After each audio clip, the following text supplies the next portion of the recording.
हमारे महाराष्ट्र को एक प्रगतिशील राज्य बनाने के लिए हमारे माध्यम से जितने प्रयत्न हो सकते हैं हम हमारे माध्यम से करेंगे।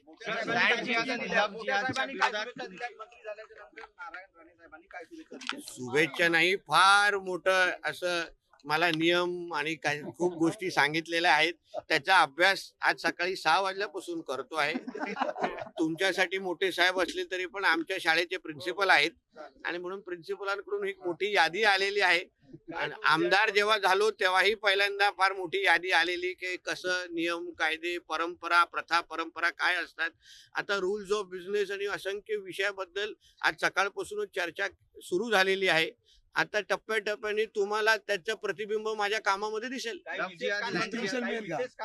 हा माझ्या कानात दिले तुम्हाला नाही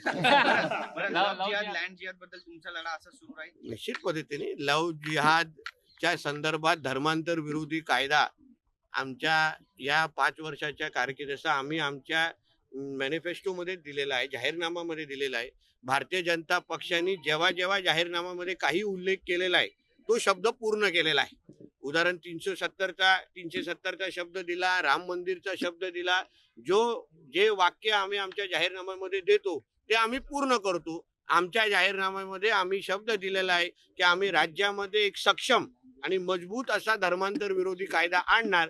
तो निश्चित पद्धतीने योग्य पद्धतीने अभ्यास करून आम्ही आणू एवढा विश्वास या निमित्ताने देतो। महायुति ने बड़ी जीत दर्ज की है, आप लोग सवेरे सर्वे भी कर रहे हैं, लेकिन जो विपक्ष है वो अभी तक ईवीएम के झटके से उभरा नहीं है। आज लोग कह रहे हैं ये ईवीएम का झटका नहीं है, ये हिंदू समाज का झटका है, ये हिंदुत्व का इंजेक्शन है। जिस तरीके से लोकसभा के बाद वोट जिहाद करने के बाद जो वातावरण इन लोगों ने महाराष्ट्र में किया है उसका जवाब हिंदू समाज ने विधानसभा के माध्यम से दिया है। इनको ये ईवीएम लगता है मगर इन्होंने कभी भी हिंदू समाज को गिना ही नहीं।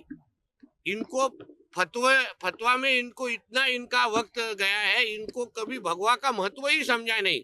इसलिए भगवा का महत्व अभी हमारे हिंदू समाज ने ही इनको समझाया है। इसलिए जितना जल्दी ईवीएम के बाहर आएंगे हमारे देवी देवताओं के पास जाएंगे तो उनको समझेगा ये ईवीएम का दोष नहीं है, हिंदू समाज ने जो इनको एक तमाचा कसके तमाचा दिया है उसके वजह से इनकी ये हालत हुई है।